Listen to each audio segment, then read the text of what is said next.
Hey everyone, welcome back to Mimi Horror Stories. Tonight, we're bringing you another episode of spine-tingling horror tales set against the calming sound of rain to help you relax and drift off to sleep.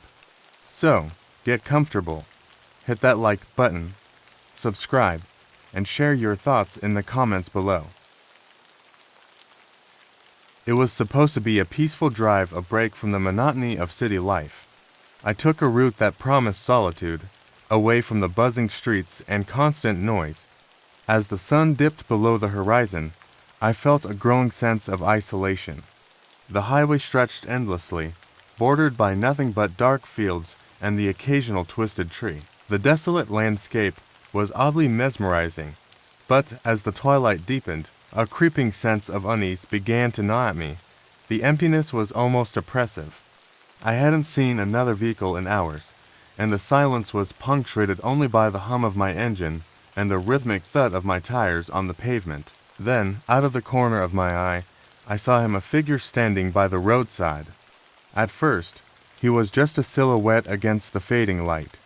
As I drew closer, I slowed down, my curiosity piqued despite a growing sense of dread. The figure stood still, his face obscured by shadows, and he didn't move as I approached.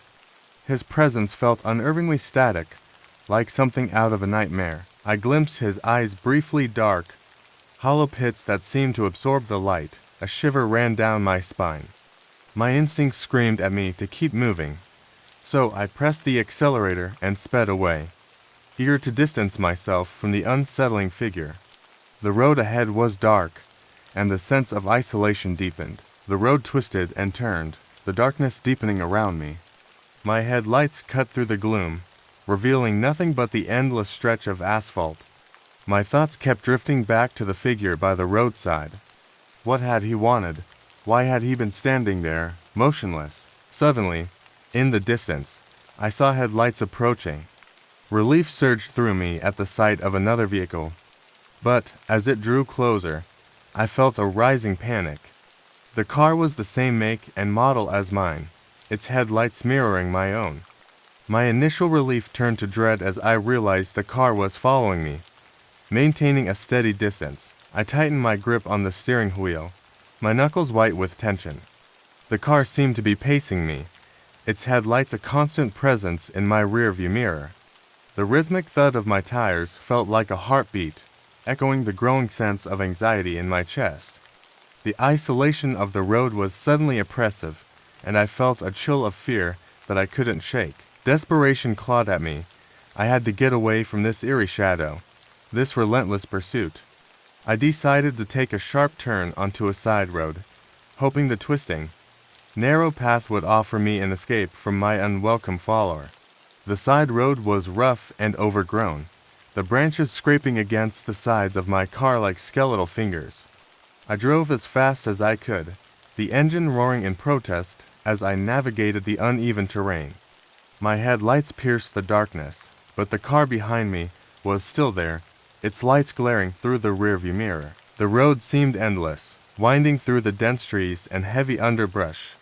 My heart raced, and I could feel the sweat soaking my palms. I kept glancing back, hoping to see the other car falling behind, but it remained a relentless shadow in my rearview mirror. Ahead, I spotted an old, dilapidated farmhouse. It loomed out of the darkness, its silhouette a dark mass against the night sky. With no other options, I decided to pull into the farmhouse's driveway, hoping to lose the car behind me and find some respite. The gravel crunched under my tires as I skidded to a halt, and I quickly turned off the engine, listening for any sign of the pursuing car. The farmhouse was a haunting sight: broken windows, a sagging roof, and an air of abandonment that seemed almost tangible. I felt a shiver of apprehension as I stepped out of my car, the cold night air biting into my skin. The pursuing car had followed me into the driveway and stopped behind mine, its headlights casting eerie shadows across the front of the house. I approached the front door of the farmhouse, hoping to find some shelter or a way to signal for help. The door creaked open slowly, revealing a dark, musty interior. The air inside was thick with dust and decay, and the faint smell of mildew hung in the air. I hesitated, my fear intensifying with every passing second. As I stepped inside, the floorboards groaned under my weight. The darkness was nearly absolute, broken only by the faint glow of my phone's flashlight. I could hear the sound of my own breathing, ragged and loud in the oppressive silence. I moved cautiously, every creak of the floorboards magnified in the stillness. The farmhouse was a maze of rotting furniture and cobweb-covered corners. I explored the ground floor, looking for anything that could help me understand what was happening or how I could escape. The old fireplace was cold and empty, its once warm hearth now a grim reminder of the place's desolation. As I made my way through the kitchen, I heard the faintest sound, a shuffle of footsteps on the gravel outside. My heart skipped a beat. The feeling of being watched returned, stronger than ever. I peered through a cracked window, trying to see what was happening outside. The other car's headlights had gone out, but I could see a shadowy figure moving around the outside of the house. It was the same figure from the roadside, now moving with a deliberate slowness.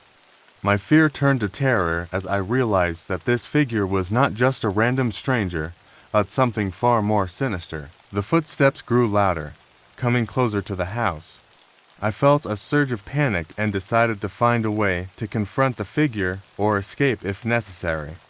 My search led me to the basement stairs, and with a deep breath, I descended into the dark, musty space below. The basement was a void of darkness, the air heavy with the musty scent of decay. My phone's flashlight cut through the gloom, revealing a clutter of old furniture, dusty crates, and forgotten relics. The beam flickered as I moved, the shadows dancing ominously on the walls. My heart raced, each beat echoing in the oppressive silence. As I cautiously navigated the maze of debris, the sound of soft, deliberate footsteps reached my ears, a noise that didn't fit the ambience of an abandoned house. My breath caught in my throat, and I spun around, shining the flashlight toward the source of the sound. The basement seemed to stretch endlessly, but as the light swept across the room, I saw a figure in the corner, vague and indistinct, barely illuminated by the weak beam. My pulse quickened. The figure was moving, but not toward me. It seemed to be searching through the clutter, methodically sifting through the old, forgotten items. Panic surged through me. I needed to confront this intruder or find a way out. I darted towards the basement stairs, but the sound of a low, guttural growl froze me in my tracks. I turned back, the flashlight revealing the figure more clearly. It was dressed in tattered clothing, the fabric worn and stained.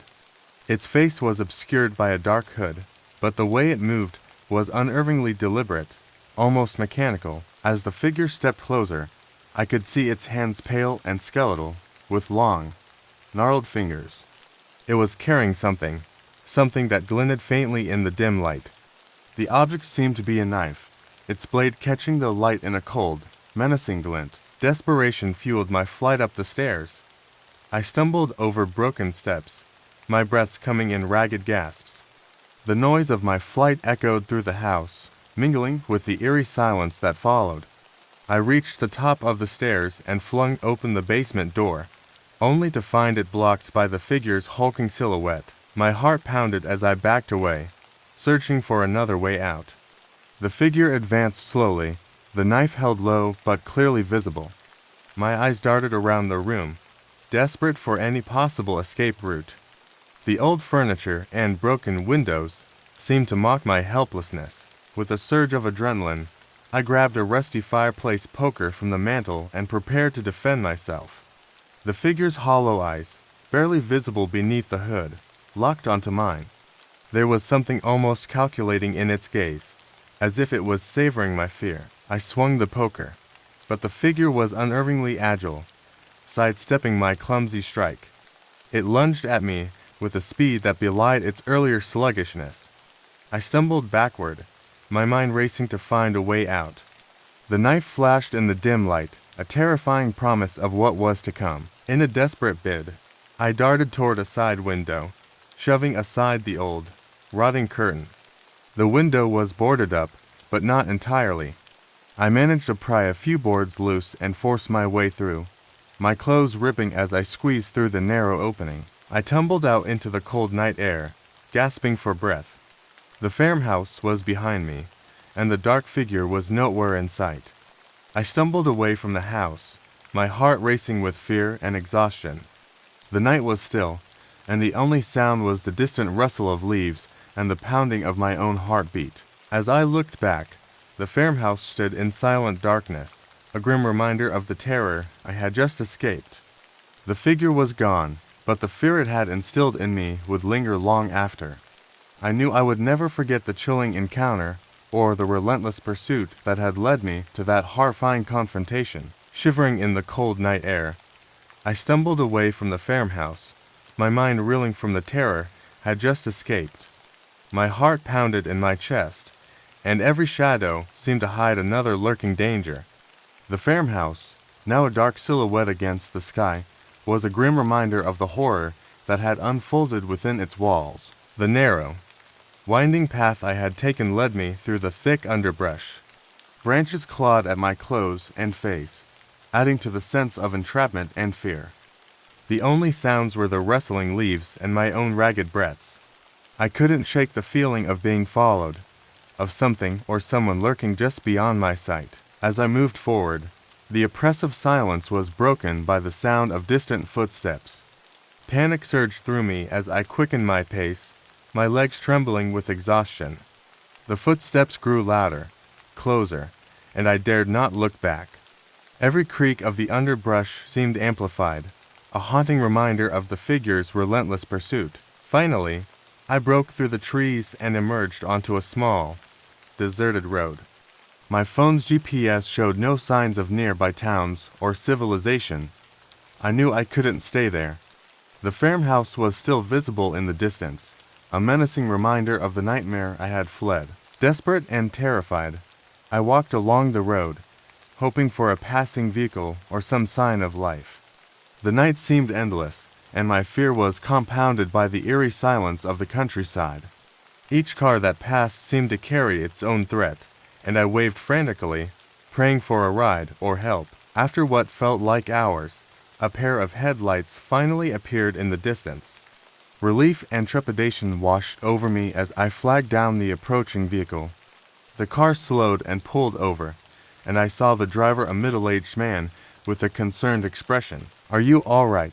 he asked, his voice filled with genuine worry. I nodded, barely able to speak through my fear. I quickly explained my situation, omitting some of the more disturbing details to avoid seeming irrational. The man listened attentively and offered me a ride to the nearest town. I gratefully accepted, eager to escape the darkness and the terror that had gripped me. As we drove away from the farmhouse, I glanced back, half expecting to see the figure emerging from the shadows.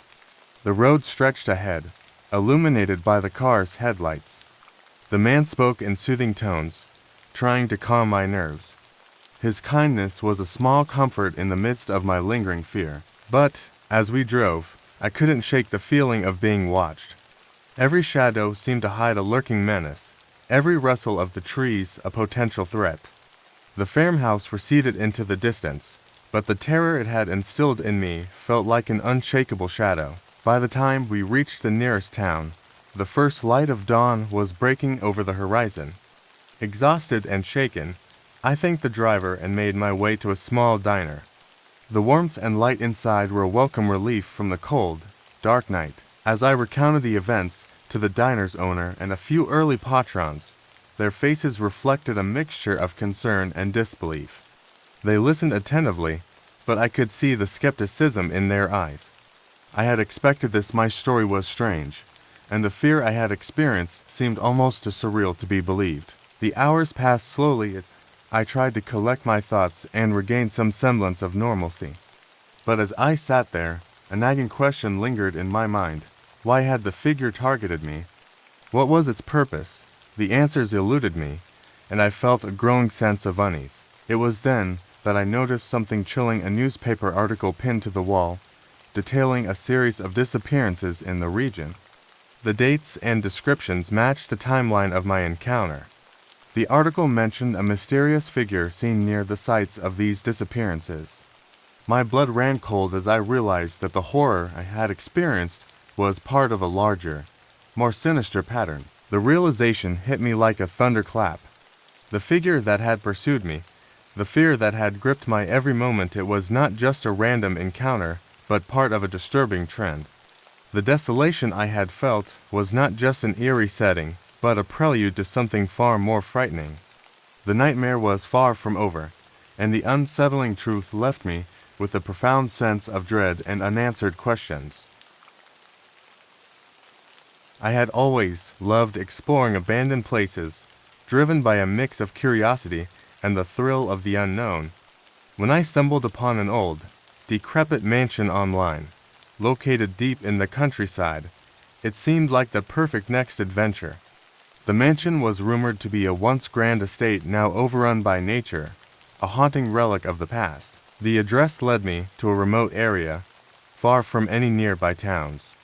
The drive was long and unnerving, with every turn taking me deeper into the heart of the wilderness.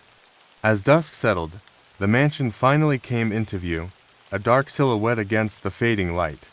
It was even more imposing in person, a 3-story behemoth of crumbling brick and rotting wood, its windows like dark, vacant eyes staring out into the encroaching night. I parked my car on the overgrown driveway and approached the mansion. The front steps were cracked and uneven, and the heavy wooden door hung askew on its hinges. Despite the ominous aura, I felt a rush of excitement as I pushed open the door and stepped inside. The interior was just as I had imagined, dusty, filled with cobwebs, and bathed in a dim, eerie light from the few remaining slivers of sunlight filtering through the grime-covered windows. The air was thick with the scent of mildew and decay. I took a deep breath, the thrill of discovery mingling with a hint of apprehension. The grand foyer was expansive, with a cracked marble floor and a grand staircase that wound up to the upper levels. The walls were lined with faded portraits, their subjects long forgotten. I turned on my flashlight, casting long shadows that danced eerily across the walls. My footsteps echoed through the cavernous space, each creak and groan of the house adding to the unsettling atmosphere. I decided to explore the ground floor first, moving cautiously through the main rooms. The living room was a jumble of broken furniture and rotting upholstery. Dust motes floated in the beam of my flashlight, giving the space an almost dreamlike quality. In one corner, I found a grand piano covered in a thick layer of dust. The keys were yellowed and cracked, but I couldn't resist pressing a few, producing a discordant, haunting melody that seemed to reverberate through the empty house. Moving on, I entered what must have been a library. Shelves filled with ancient, leather-bound books lined the walls, their spines cracked and covered in dust. As I perused the titles, I noticed a peculiar journal lying on a desk in the center of the room. The cover was old and worn, and as I picked it up, I felt a chill run down my spine. The journal was filled with handwritten notes and sketches, detailing strange experiments and occult symbols. I was captivated by the journal's contents. The notes were unsettling, describing a series of experiments meant to contact otherworldly entities. The more I read, the more the air seemed to grow heavier, the sense of unease settling into my bones.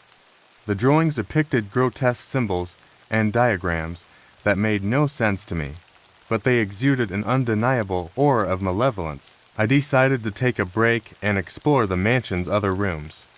As I moved through the hallway, I noticed that the wallpaper was peeling and discolored, revealing old stains and water damage.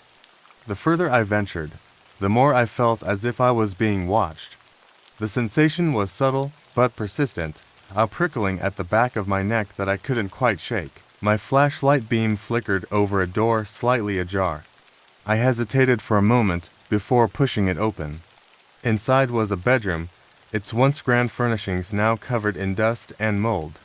On the knit stand was a photo frame, but the glass was shattered, and the photo itself was missing. The emptiness of the frame seemed oddly symbolic, like a piece of the mansion's past had been lost. As night fell, the mansion seemed to come alive with unsettling noises. The wind howled through the broken windows, carrying with it the eerie creaks and groans of the house settling. I tried to ignore the noises, attributing them to the age of the building, but they were hard to ignore. I decided to explore the upper floors, hoping that the change of scenery might distract me from the growing sense of dread. The staircase creaked ominously as I ascended, each step sounding like a warning. The second floor was more dilapidated than the first, with peeling wallpaper and broken furniture scattered around. In one of the rooms, I found an old rocking chair that seemed almost out of place in its untouched condition. It rocked gently back and forth, as if someone had just vacated it. I stared at it for a moment, feeling a chill run down my spine. My flashlight flickered again, casting erratic shadows that seemed to come alive in the dim light. I attempted to calm myself by exploring a few more rooms. I found an old bathroom with a cracked mirror and a clawfoot tub covered in grime.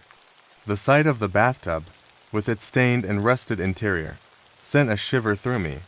I couldn't help but wonder what had happened in this house and why it had been left to decay in such a state. Returning to the ground floor, I was drawn to a door I had noticed earlier, half hidden behind a tattered curtain. It was smaller and less grand than the others, its wood rotting and splintered. The door was locked, but the keyhole was barely visible. I felt a surge of curiosity and apprehension. What could lie behind this door? Using a crowbar I found in the kitchen, I managed to force the door open. It groaned and creaked, revealing a narrow staircase descending into darkness. My flashlight's beam barely penetrated the void, making it impossible to see what awaited below. Despite my fear, I felt compelled to explore further. With a deep breath, I descended the stairs. The basement was colder and more damp than the rest of the house, and the air smelled of mildew and rot. My footsteps echoed ominously in the narrow space. I shone my flashlight around, revealing old crates, broken furniture, and piles of debris. As I moved deeper into the basement, I noticed something strange, a series of symbols etched into the floor, partially obscured by dust and grime. The symbols matched some of those from the journal I had found earlier. My heart raced as I realized that this place might have been used for some of the experiments described in the notes. As I continued exploring the basement, my flashlight illuminated a large wooden chest in the corner of the room. It was bound with heavy iron straps, and the lock was rusted and old.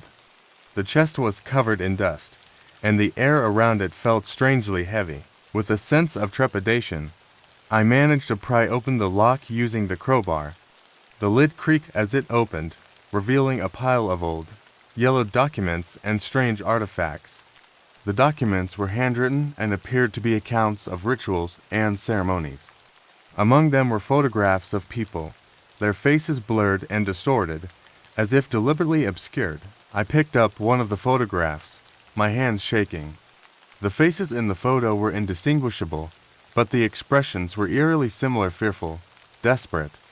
There were also small, strange objects in the chest, what looked like talismans and amulets, their purpose unclear, but their presence unsettling. A sudden noise behind me made me jump. I spun around, my flashlight beam cutting through the darkness. The basement seemed to stretch into an endless void, and the unsettling feeling of being watched grew stronger. My breath came in short, panic gasps as I struggled to regain my composure. I decided it was time to leave the basement and the mansion altogether. The sense of dread was overwhelming, and I felt a deep, primal fear that I couldn't ignore. As I turned to head back upstairs, I heard a sound that made my blood run cold, a low, guttural growl coming from somewhere in the darkness. The growl was followed by the sound of something scraping against the floor. My flashlight flickered wildly as I hurried up the stairs, the sensation of being pursued intensifying with each step. The sound grew louder, closer, as if whatever was down there was following me. I reached the top of the stairs, my heart pounding in my chest. I glanced back down the stairs, but the darkness was impenetrable. The growling had stopped, but the air felt charged with a palpable menace. I stumbled back into the main hall, my nerves frayed and my mind racing. The mansion seemed even more menacing now. The The shadows seemed to move of their own accord, and every creak of the floorboards sounded like footsteps. I grabbed my backpack and headed for the front door, eager to escape the oppressive atmosphere of the mansion. As I reached the front door, I found it wouldn't budge.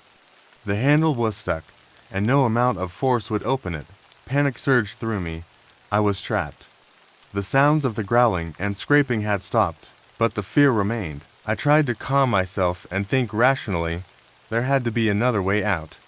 I remembered the small door in the hallway, the one I had seen earlier but hadn't explored. I dashed back to it, my footsteps echoing loudly in the emptiness. The door was slightly ajar now, and I pushed it open with trembling hands. Beyond it was a narrow hallway, barely wide enough for me to squeeze through. I hesitated for a moment before entering, the oppressive air seeming to close in around me. The hallway led to a small, cluttered room filled with old, broken furniture and more dust-covered relics. At first, it seemed like just another forgotten space, but something caught my eye: a heavy metal door in the corner. Its surface rusted and scarred. With a deep breath, I approached the door. It was locked, but the keyhole was visible. I searched the room frantically for anything that might help me open it, eventually finding an old key hidden in a drawer. The key turned with a rusty groan, and the door creaked open.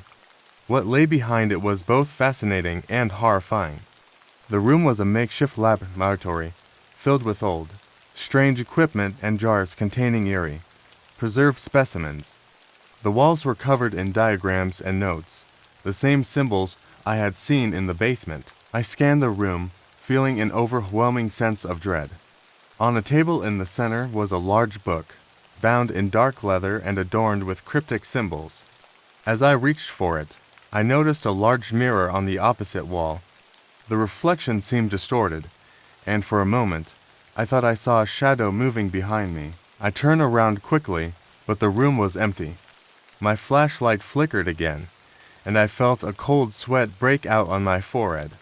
The book was open to a page detailing a ritual that involved summoning entities from beyond. My heart raced as I realized that the mansion had been used for dark, arcane purposes. The mirror continued to disturb me. Its surface was covered in grime, but it was still functional.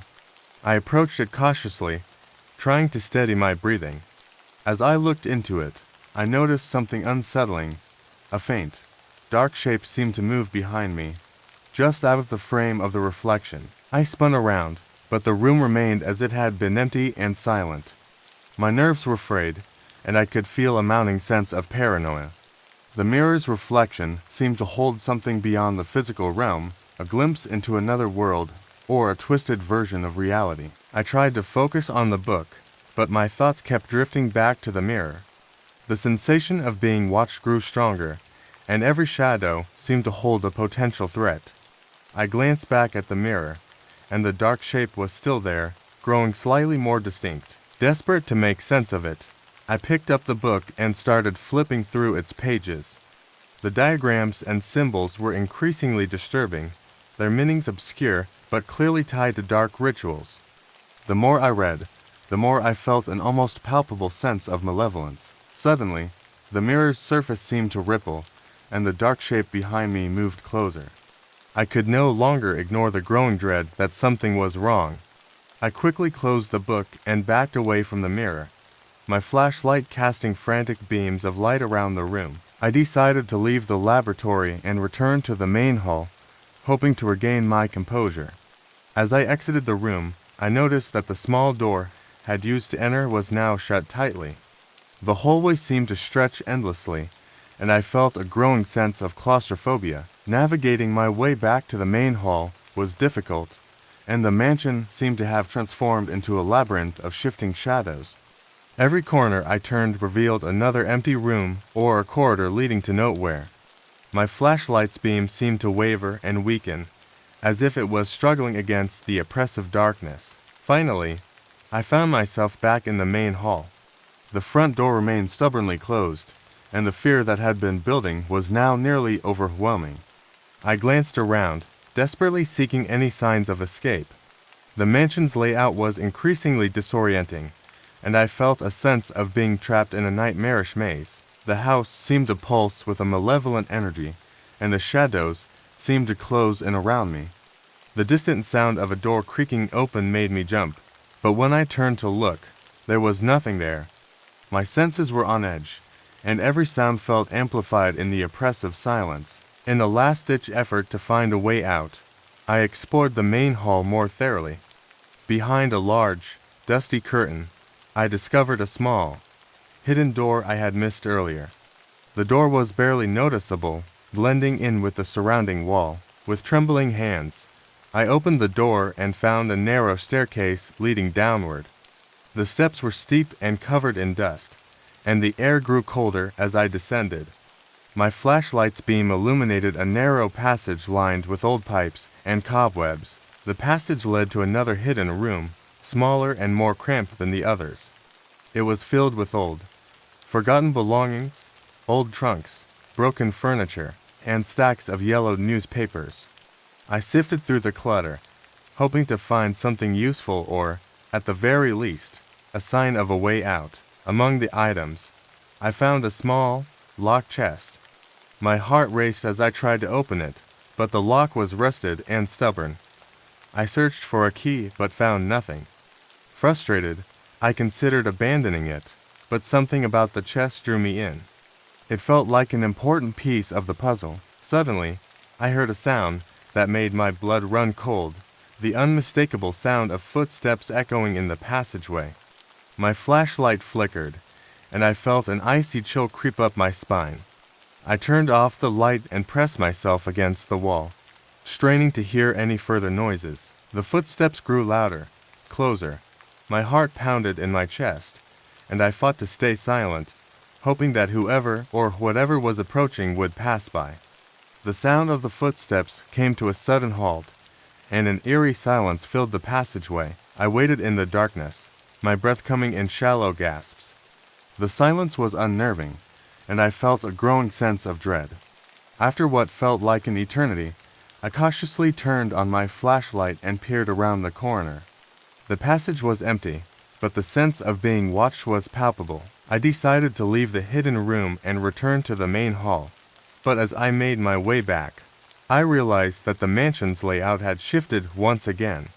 The passage seemed to stretch endlessly, and every turn led me deeper into the darkness. As I wandered through the mansion, I stumbled upon a door I hadn't noticed before.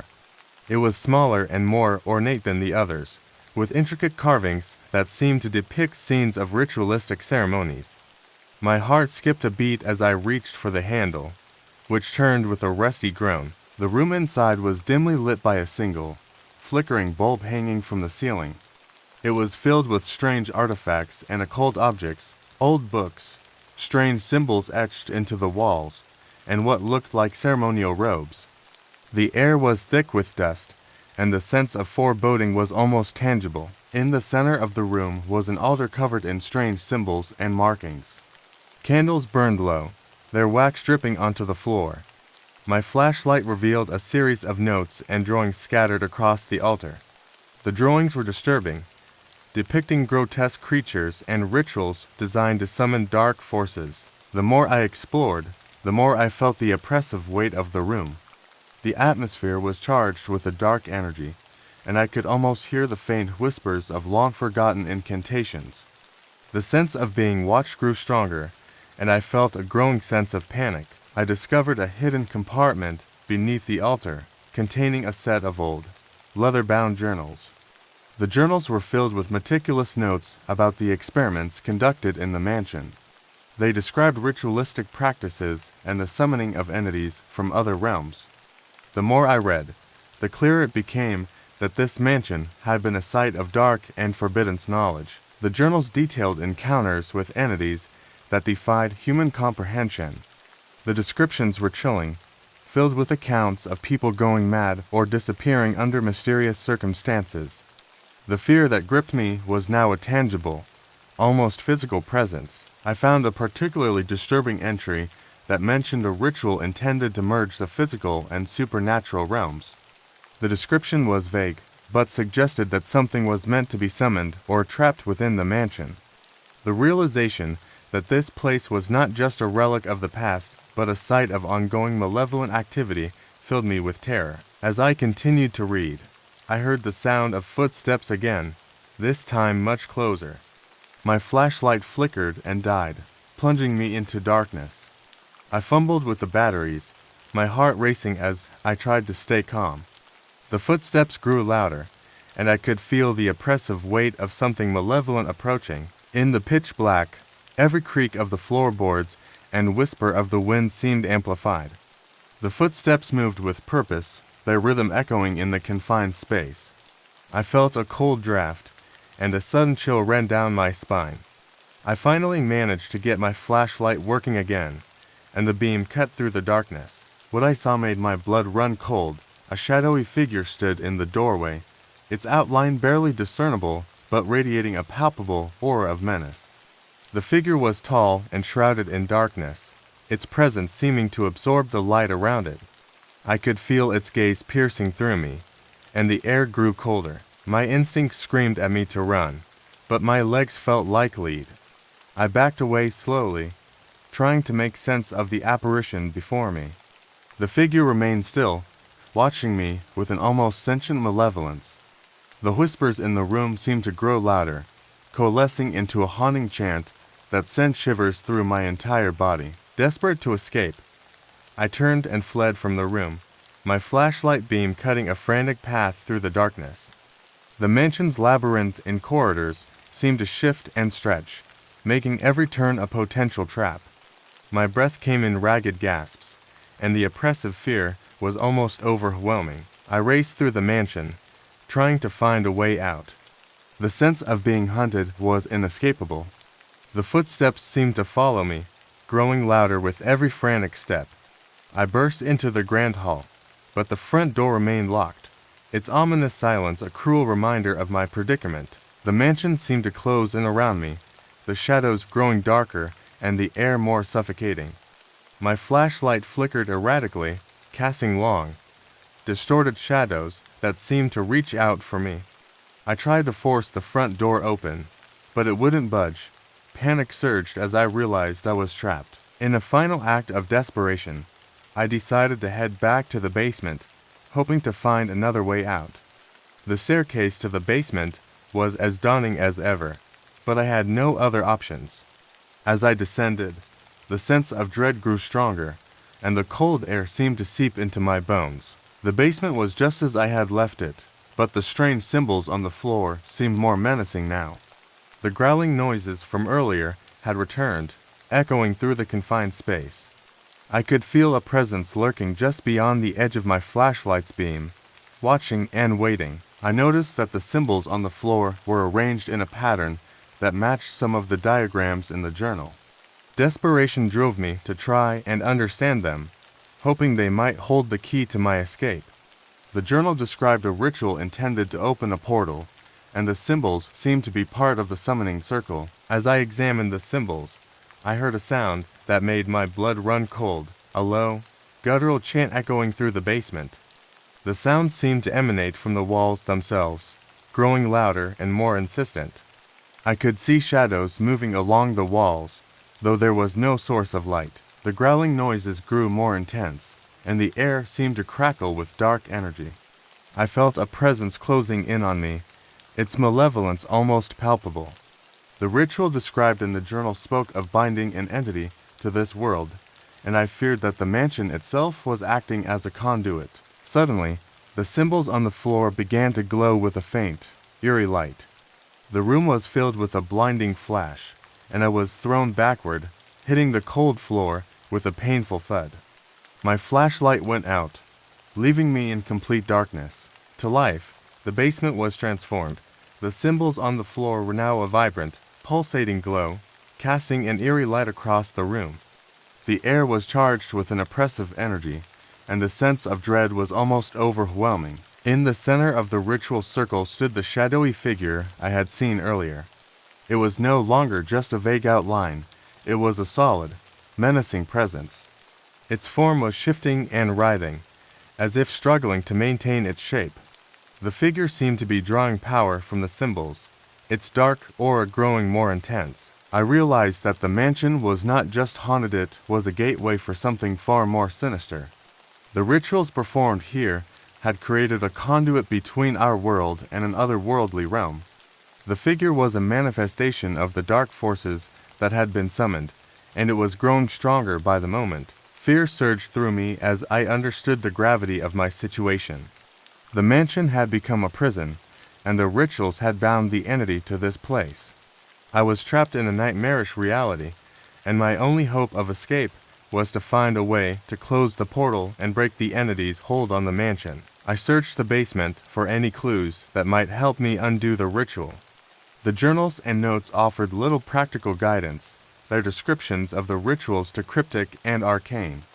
The entity's presence was growing stronger, its form becoming more defined and menacing. Desperate, I grabbed one of the old tomes from the altar and began to read aloud the incantations written within. The words were strange and unfamiliar, but I hoped that reciting them might disrupt the ritual.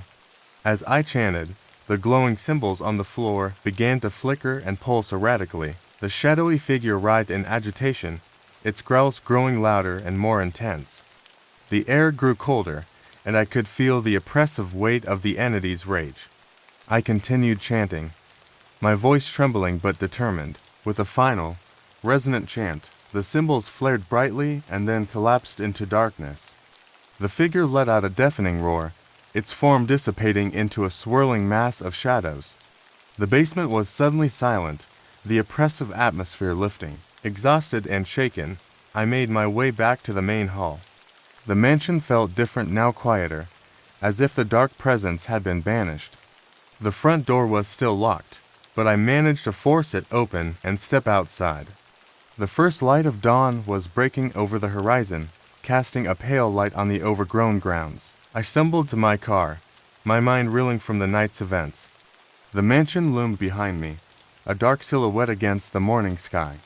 The horrors I had witnessed would haunt me forever, and the knowledge of what had transpired there was both a burden and a warning. As I drove away, I glanced back one last time. The mansion stood silent, its secrets buried once more.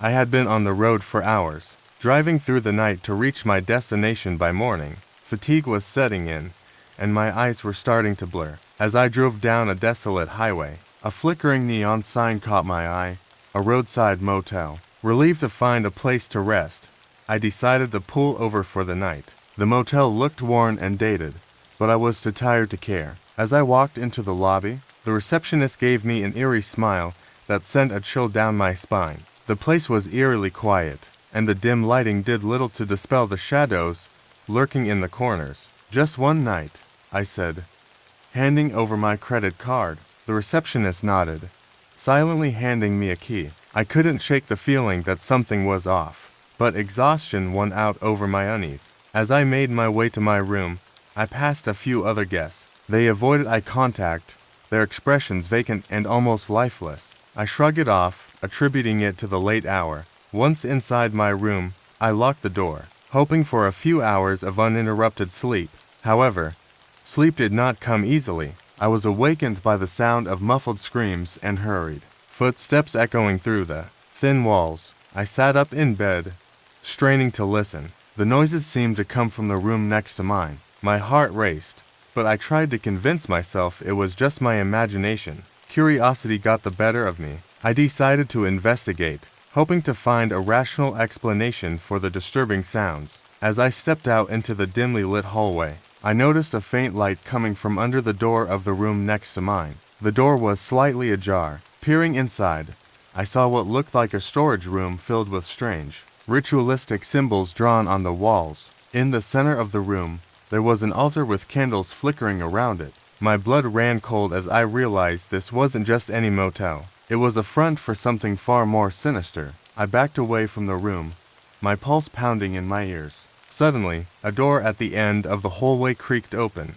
and I ducked into the nearest room to avoid being seen. Through a crack in the door, I watched as the receptionist, now joined by several of the other guests, emerged. They were dressed in hooded robes, carrying torches that cast an eerie glow on their faces. As I watched, they began chanting in a language I couldn't understand. Moving towards the ritual room, I knew I had to get out, but fear had me frozen in place. The chanting grew louder, and I realized they were performing some sort of ritual. I had to escape before they discovered me. Summoning all my courage, I crept out of the room and headed for the exit. But just as I reached the lobby, the receptionist appeared out of nowhere, blocking my path. His eerie smile had returned, but now it seemed more menacing.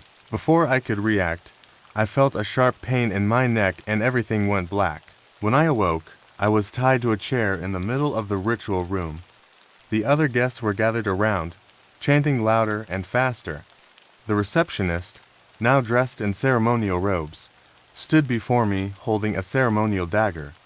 My heart pounded in my chest as I struggled against the bindings, but they were too tight. Panic surged through me as I realized I was going to be their next sacrifice. Summoning all my strength, I managed to loosen the ropes binding my wrists. Just as the chanting reached a fever pitch and the dagger was raised above me, I broke free.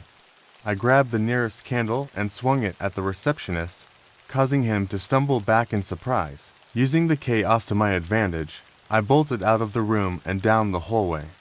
The other guests, now revealed as cult members, chased after me, but I managed to outpace them. I reached my car, fumbled with the keys, and started the engine just as they burst out of the motel. I sped down the highway, glancing in the rearview mirror to see the cult members piling into a van. My heart raced as I realized they were chasing me. The van's headlights grew closer, and I pushed my car to its limits, weaving through the deserted roads in a desperate bid to escape. The chase continued for miles, the cult members relentless in their pursuit. Just when I thought I couldn't go any further, I spotted the lights of a gas station up ahead. I swerved into the parking lot and jumped out of the car, running inside to find help. The gas station attendant called the police, and I waited anxiously as the cult members' van sped past, unable to find me in the brightly lit station. When the police arrived, I recounted my harrowing experience, and they escorted me back to the motel. To my dismay, it was completely abandoned, and there was no sign of the cult members or the ritual room. Shaking, I realized I might never uncover the truth behind what happened that night. But sometimes, in the dead of night, I still hear the faint echo of their chants. My friends and I, seeking a break from the hectic city life, found a secluded cottage deep in the heart of a dense forest. Its withered exterior and overgrown garden gave it an air of mystery, but we were unaware of the local rumors that it was haunted. The cottage seemed like the perfect spot for our weekend getaway. As dusk settled, we arrived at the cottage, our excitement palpable. The cottage, though quaint, exuded an eerie silence that made even the bravest among us hesitate for a moment.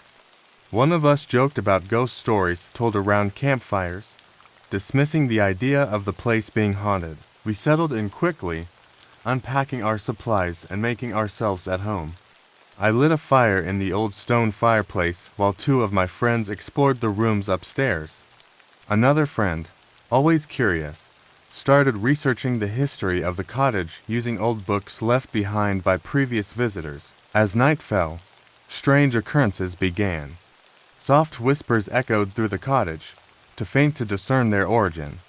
At first, we thought it was just the wind, but then we realized it wasn't coming from outside. Shadows danced on the walls, and a chill pervaded the air despite the roaring fire. One of my friends, sensitive to energies, felt a presence watching from the shadows, but when they turned, there was nothing there. The whispers grew louder, almost as if they were right next to us. We could hear faint, incoherent words mixed with sobs and sighs. The tension in the room was palpable, and our initial excitement turned into a sense of unease. Suddenly, the lights flickered, and we heard a loud bang from upstairs. We rushed to see what had happened, only to find one of the doors had slammed shut on its own. That night, as we slept, each of us experienced vivid dreams. I found myself transported to a different era, seeing the cottage as it once was. In my dream, a young woman dressed in outdated clothing paced anxiously in the main room, clutching a letter stained with tears. Her sorrow was overwhelming, and I could feel her despair as if it were my own. One of my friends dreamt of a shadowy figure lurking in the attic, its eyes filled with sadness and longing. It beckoned them closer, whispering cryptic warnings that sent shivers down their spine. Another dreamt of a child's laughter echoing through the halls, followed by anguished cries that pierced the silence of the night.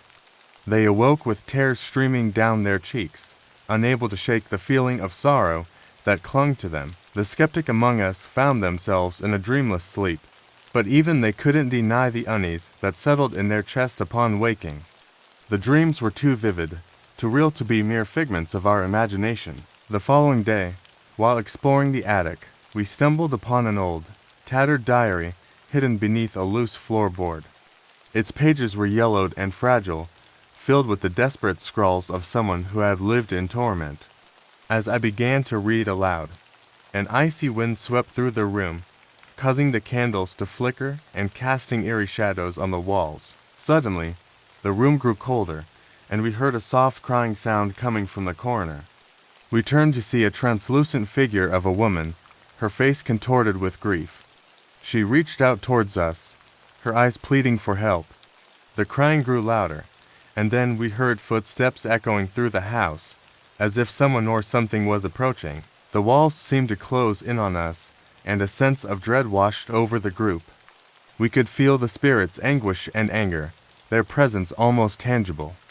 One of my friends screamed as they were shoved by unseen force, leaving a dark bruise on their arm. The shadows around us grew darker and more oppressive, and the whispers turned into anguished wails. In a panic, we dropped the diary and ran out of the attic, our hearts pounding with fear. The crying and footsteps followed us, growing louder and more insistent.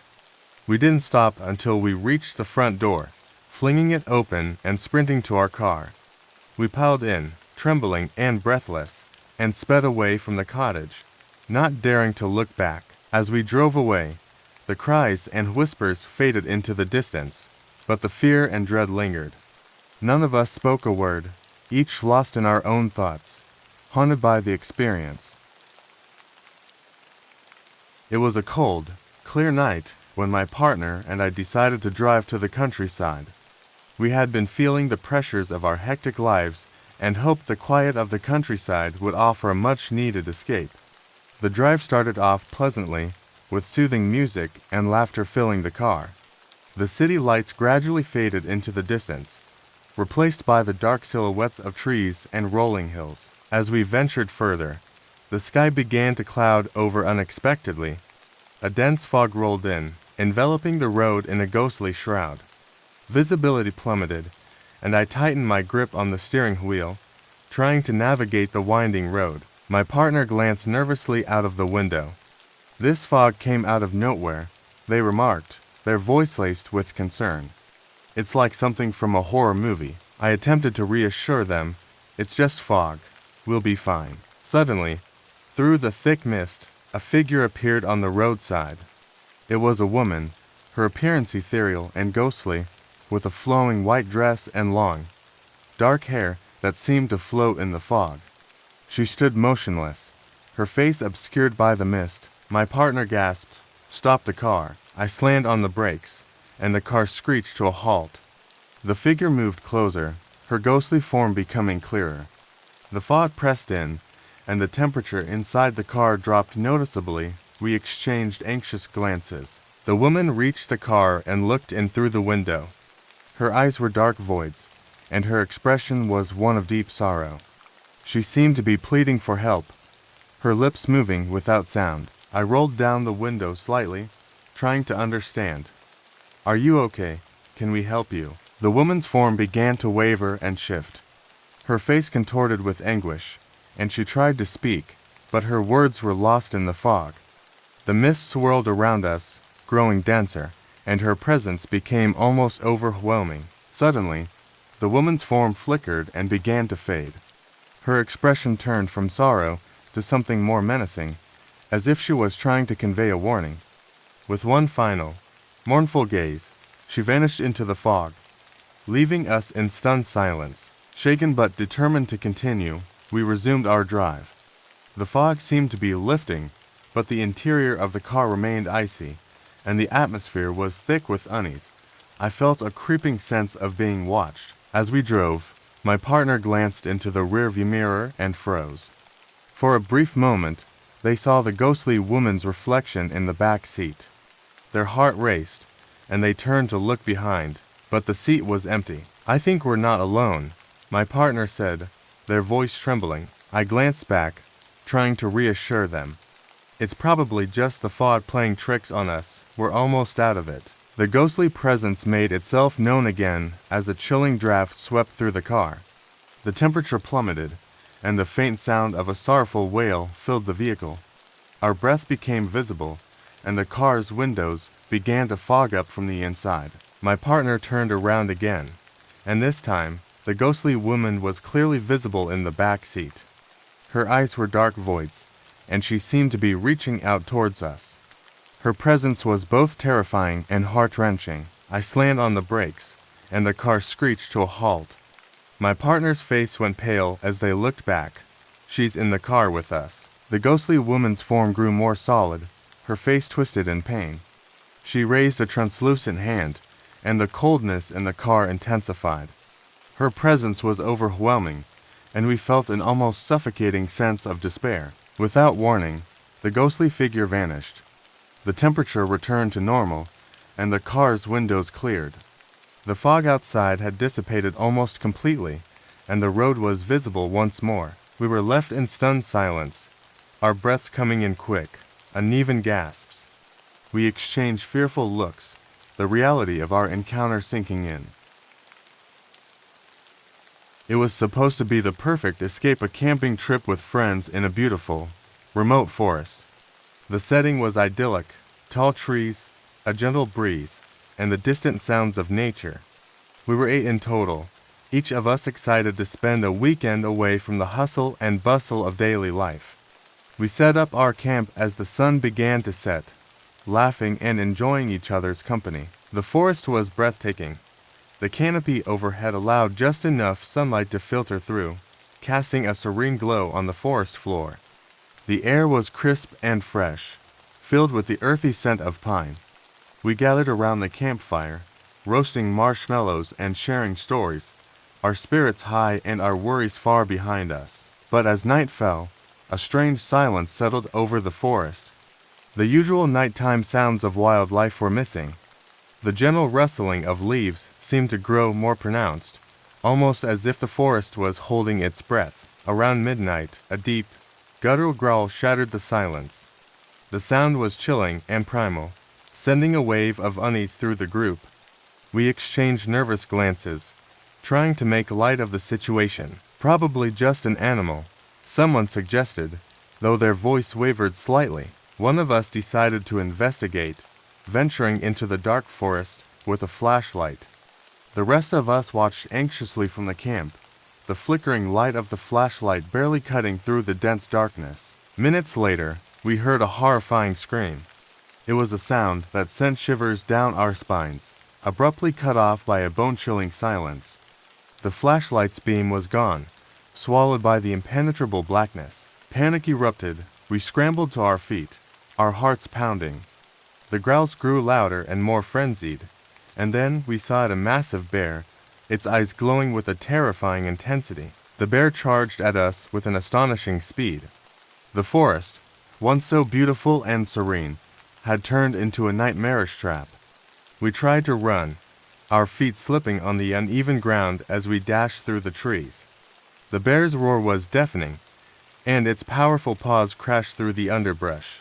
We fled in different directions, hoping to confuse the bear and find a safe place. The darkness was almost suffocating, and our fear made it difficult to think clearly. We could hear the bear's heavy breathing and the sounds of it tearing through the forest as it pursued us. In the chaos, we shouted for each other, but our voices were lost amid the bear's growls and the cacophony of the forest. We ran, stumbling over roots and rocks, desperately trying to escape the nightmare that had descended upon us. At one point, we managed to regroup, our breaths coming in ragged gasps. We tried to make a plan, but the bear's relentless pursuit made it impossible to focus. We could see its shadowy form through the trees, its eyes glowing with a menacing light. We reached a small clearing and attempted to find refuge, but the bear was relentless. It charged into the clearing, and we scattered once again, each of us running in different directions.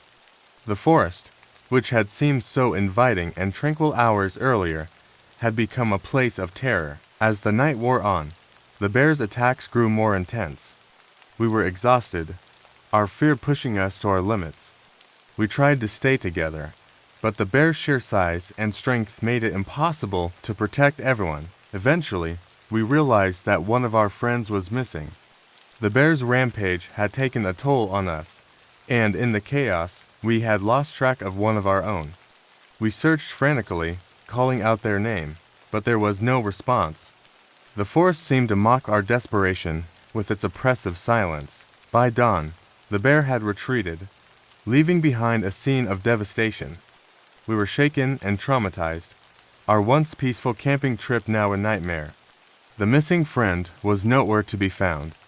The forest, with its dark secrets and hidden dangers, had claimed one of us. We returned to civilization, our hearts heavy with grief and fear.